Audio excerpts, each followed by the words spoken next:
अधिकृत रूप से बजरंग पुनिया जी और विनेश फोगाट जी को पार्टी में शामिल करने का सिलसिला शुरू करते हैं, मैं आग्रह करूंगा वेणुगोपाल जी से, हमारे महासचिव प्रभारी दीपक बावरिया जी से और उदयभान जी से कि वो उनका स्वागत करके उन्हें पार्टी में शामिल करें।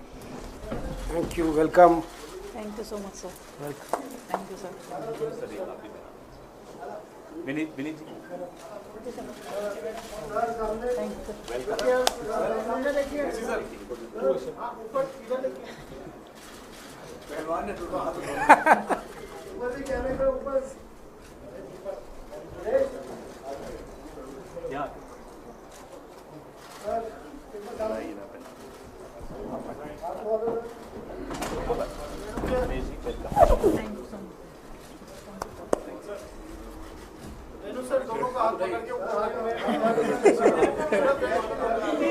Thank you sir. सर एक बार ओके, थैंक यू।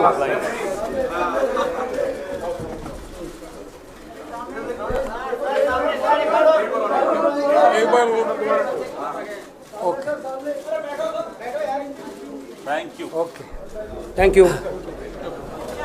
अब मैं विनेश फोगाट जी से आग्रह करूंगा कि वो अपने विचार व्यक्त करें।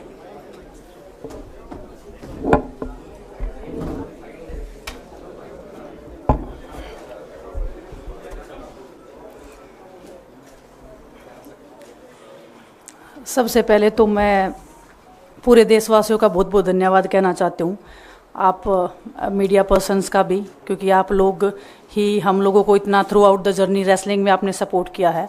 तो मैं उम्मीद करती हूँ कि मैं आपकी उम्मीदों पे खरा उतरूँ बिल्कुल। और कांग्रेस पार्टी का मैं बहुत बहुत धन्यवाद करती हूँ, क्योंकि जब बोलते हैं ना कि बुरे टाइम में पता लगता है कि अपना कौन है। जब हम रोड पे घसीटे जा रहे थे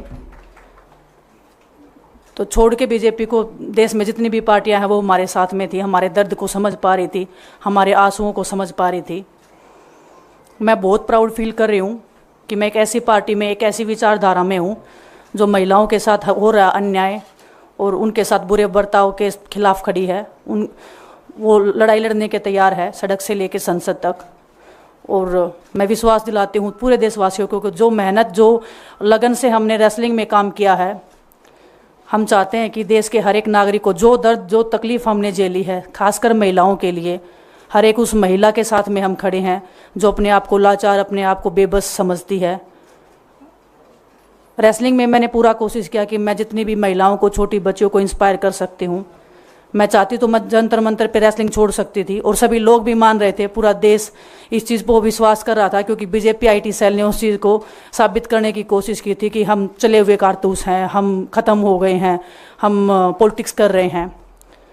उन्होंने बोला मैं नेशनल नहीं खेलना चाहती, मैंने नेशनल चैम्पियनशिप खेला। उन्होंने बोला ये ट्रायल्स दे के नहीं जाना चाहते, मैंने ट्रायल्स भी दिया। उन्होंने बोला कि ओलंपिक्स लेवल तक नहीं जाना चाहते, मैं ओलंपिक्स में गई, मैं फाइनल्स में गई। अनफॉर्चुनेटली परमात्मा को कोई और चीज़ मंजूर होगी। एक चीज़ मुझे पता है कि जब मेहनत आप करते हो तो ज़रूरी नहीं कि आपको उसी दिशा में मिले, कई बार दूसरी चीज़ों में भी आपको वो फल मिल जाता है। और परमात्मा ने मुझे मेरे देश के लोगों की सेवा करने का जो मौका दिया है, वो मैं मानती हूँ कि उससे बड़ा पुण्य का काम कोई नहीं हो सकता है। मेरे लिए बहुत प्राउड की बात है। एक मैं नई पारी की शुरुआत कर रही हूँ आज से। मैं चाहती हूँ कि जो हमने फेस किया एज ए खिलाड़ी होने के नाते, उन सब खिलाड़ियों को वो चीज़ ना फेस करनी पड़े। हम उनकी लड़ाई में साथ हैं। शायद उनको आज हिम्मत मिले कि जो पार्टियां पावर में रहती हैं शायद वो साथ में नहीं खड़ी हों, लेकिन उनके बहन भाई हैं जो उनके साथ में खड़े हैं। और उन्हें पता है स्पोर्ट्स में कितना गलत होता आया है, नहीं बोल पाते हैं खिलाड़ी। आप हमसे देख लो, बजरंग के ऊपर डोप का बैन लगा दिया 4 साल का, सिर्फ किसी लिए कि सिर्फ उन्होंने आवाज़ उठाई थी हमारे साथ बैठ के। तो उसका भुगतान हम कर रहे हैं, आज तक कर रहे हैं, लेकिन हम डरेंगे नहीं, पीछे नहीं हटेंगे। जो लड़ाई थी वो जारी है, ख़त्म नहीं हुई है। कोर्ट में हमारा केस चल रहा है, वो लड़ाई भी हम जीतेंगे, ज़िंदगी की जंग भी हम जीतेंगे। खेल में जैसे हमने कभी हार नहीं मानी है, तो हम इस नए प्लेटफॉर्म पे जो आ रहे हैं, देश की सेवा का भाव, और सिर्फ बोलने तक सीमित नहीं रहेगा ये। हम दिल से हमने खेल किया है और दिल से हम ये काम करेंगे, जी जान से मेहनत करेंगे, अपने लोगों के बीच में रहेंगे। जो भी हम अपने लोगों का भला कर सकते हैं, चाहे कितना ही % हमारे हाथ में होगा, वो हम करने की कोशिश करेंगे। और मैं अपनी बहनों को बताना चाहती हूँ कि आपकी बहन आपके साथ में है। किसी भी मुसीबत में, किसी भी पल, किसी भी क्षण आप ऐसे मत समझना कोई भी आपके साथ में नहीं है। जब कोई नहीं खड़ा होगा तो मैं आपके साथ में ज़रूर खड़ी रहूँगी, कांग्रेस पार्टी आपके साथ में ज़रूर खड़ी रहेगी। ये हमने फील किया था और मैं वादे से कह सकती हूँ, दावे से कह सकती हूँ कि बिल्कुल आपके साथ भी खड़े रहेंगे। बहुत बहुत धन्यवाद आप सबका। धन्यवाद दिनेश जी। मैं बजरंग पुनिया जी से आग्रह करूंगा कि वो अपने विचार आपके सामने रखें। सभी को नमस्कार। और मैं धन्यवाद दूंगा केसी जी का, हरियाणा के प्रभारी हमारे दीपक बावरिया जी का, अध्यक्ष हमारे उदयभान जी का, पवन खेड़ा जी का और विनीत पुनिया जी का, और जितने भी कांग्रेस के हमारे लीडर हैं उन सब का, कि हमें विनेश ने बताया कि बुरे समय में हमारे साथ खड़े हुए। जो आज बीजेपी की IT सेल बोल रही है कि इनका मकसद तो सिर्फ राजनीति करना था, हमने तो उनको लेटर भेजा था, वो जब भी नहीं आए। हमने तो बीजेपी के जो सांसद थी, जितनी भी महिला सांसद थी, उनके घर पे लेटर दिया था, वो फिर भी उन बच्चियों के साथ नहीं खड़े हो पाए। कांग्रेस पार्टी तो बिना कुछ हमने इनको बताया ये वहाँ पे हमारे साथ खड़े हुए। तो देश की बेटियों की जो आवाज़ उठाई उसका भुगतान हम कर रहे हैं। लेकिन ये चीज़ हमें पता लगी कि जो अत्याचार बेटियों पे हुआ जंतर मंतर पे, उसके साथ सिर्फ बीजेपी पार्टी खड़ी हुई और सभी पार्टी हमारे साथ खड़ी थी। और जो भी आज हम इस पे कांग्रेस पार्टी में आए हैं, मैं धन्यवाद देता हूं सभी का। हम अपनी पूरी मेहनत, जितनी हमने कुश्ती में मेहनत की है, जितनी हमें किसान आंदोलन में मेहनत करी है, जितना अग्निपथ योजना के टाइम पे मेहनत करी है और बेटियों के आंदोलन में मेहनत करी है, ऐसे ही मेहनत करेंगे और कांग्रेस पार्टी को भी मजबूत करेंगे और देश को भी मजबूत करेंगे। और ग्राउंड पे रह के काम करेंगे। जैसे रेसलिंग में बचपन से 7-8 साल की उम्र में लगे थे, जब ये पता नहीं था कि हम ओलंपिक मेडल जीतेंगे, लेकिन धीरे धीरे आगे बढ़ते गए, मेहनत करते गए और वो मुकाम हमें मिला। क्योंकि ओलंपिक से बड़ा कोई भी प्लेटफॉर्म नहीं होता। और जिस दिन विनेश फाइनल में गई, उस दिन पूरा देश जोश में था, पूरा जश्न हुआ। लेकिन अगले दिन जो घटना हुई, पूरा देश दुखी था। लेकिन कुछ IT सेल थी जो पूरा देश में जश्न मना रही थी। तो ये देश के लिए बड़े दुख की बात है। और पूरे देश को सोचना चाहिए कि आप किन लोगों को सपोर्ट कर रहे हैं। जो देश में खिलाड़ियों के साथ, महिलाओं के साथ, किसानों के साथ, जवानों के साथ जो अत्याचार कर रहे हैं, आप उन लोगों को सपोर्ट कर रहे हैं। तो मैं यही बोलूँगा कि हम मिलके मजबूती से लड़ेंगे और जो संघर्ष की लड़ाई उसमें हम हमेशा कांग्रेस के साथ खड़े रहेंगे। और जो विनेश ने बोला कि हम हर जो महिला, जो बेटियां, देश की बेटियां हैं जिनके साथ अत्याचार होता है, हम उनकी आवाज़ हमेशा उठाते रहेंगे। सभी का धन्यवाद। धन्यवाद बजरंग जी।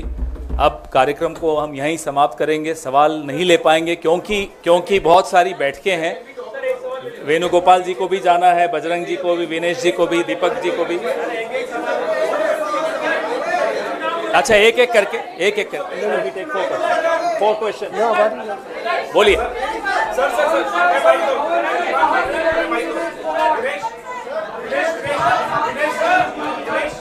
अगर ऐसे होगा तो कोई सवाल नहीं पूछ पाएंगे।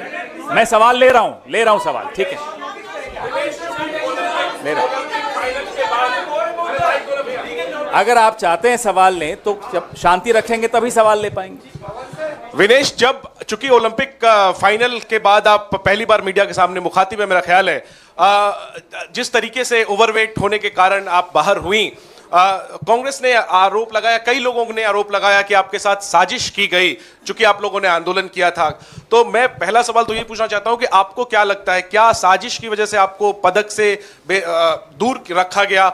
और दूसरा सवाल ये लोग जानना चाहेंगे, आपको बधाई कि आप कांग्रेस में आई हैं, आप शायद चुनाव भी लड़ेंगी और निश्चित तौर पे आप एक चेहरा है आंदोलन का, लेकिन लोग ये जानना चाहेंगे कि वो लड़ाई अभी अधूरी है, अभी अदालत में है, इसके पहले बीच में ही आपने राजनीतिक पारी शुरू कर दी। क्या ये बेहतर नहीं होता कि वो लड़ाई को आप अंजाम तक पहुंचाते?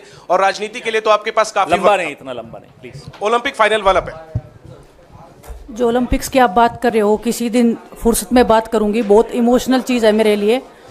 बरसों की मेहनत के बाद मैं वहाँ पहुँची थी। जो भी हुआ, जैसे भी हुआ, कैसे हुआ, सब मैं एक दिन डिटेल में बताऊंगी। थोड़ा सा आपको सब्र, आपको थोड़ा सा पेशेंस रखना पड़ेगा उसके लिए इमोशनली बहुत प्रिपेयर होना पड़ेगा मुझे ही, क्योंकि मैं उस फेस में बार बार नहीं जाना चाहती। दूसरा आपका जो सवाल था, जी नहीं, मैंने आपको जब मैं बोल रही थी, मैंने यही बोला था कि लड़ाई अभी ख़त्म नहीं हुई है। कोर्ट में केस चल रहा है। ब्रजभूषण को पूरा बीजेपी पार्टी उनको सपोर्ट कर रहा है। हमारे साथ में अपोजिशन खड़ा है। कांग्रेस पार्टी ने, हम जब रोड पे घिसट रहे थे तो पहली पार्टी थी जो हमारे सपोर्ट में खड़ी थी। कनिका को लेने उन्होंने उनको जो सपोर्ट दिया हुआ, आज हमारा परिवार हमारे सपोर्ट में खड़ा है, तो हमें एक ताकत मिलेगी, एक हौसला मिलेगा। क्योंकि आपको पता, इतनी बड़ी लड़ाई बिना हौसले के, बिना ताकत के नहीं लड़ी जाती है। वो लड़ाई को हम अंजाम पे पहुंचा के आपसे उस दिन मैं बात करूंगी। बिल्कुल, धन्यवाद। तो विनेश जी और बजरंग जी, मेरा आपसे सवाल है, क्योंकि आप कांग्रेस पार्टी में शामिल हो चुके हैं, लगातार ये खबरें चल रही हैं कि आप लोग चुनाव लड़ना चाहते हैं। क्या आप लोग कांग्रेस पार्टी के टिकटों पे चुनाव लड़ना चाहते हैं? और क्या विनेश जी, आप अपनी चुनावी पारी की शुरुआत इस चुनाव से करेंगी? अब कांग्रेस में आई है तो फिर और किसी टिकट पे थोड़ा ही जाएंगे। कांग्रेस पार्टी टिकट सीईसी में डिसाइड करना चाहिए। ओके सर, लास्ट आ रहा है माइक वहाँ। पवन जी, एक सवाल इधर से। पवन जी, आ रहा है, वहाँ भी आ रहा है। अरे पूछ रहे हो। विनेश जी, 2 सीट आगे जो कयास लग रहे हैं वो 2 सीटों पर लग रहे हैं, एक जुलाना और एक चरखी दादरी। विनेश जी, अगर इन 2 सीटों में से ये सवाल आपको शाम को, कल जब भी टिकट्स आएंगे तब कर लीजिएगा। विनेश जी, मायका या ससुराल, किसको चुनेंगे आप? मायका या ससुराल, दोनों सीटें आपके लिए कही जा रही है। दोनों, एक मेरी जन्मभूमि है, एक मेरी कर्मभूमि है। दोनों मेरे लिए बहुत जरूरी है।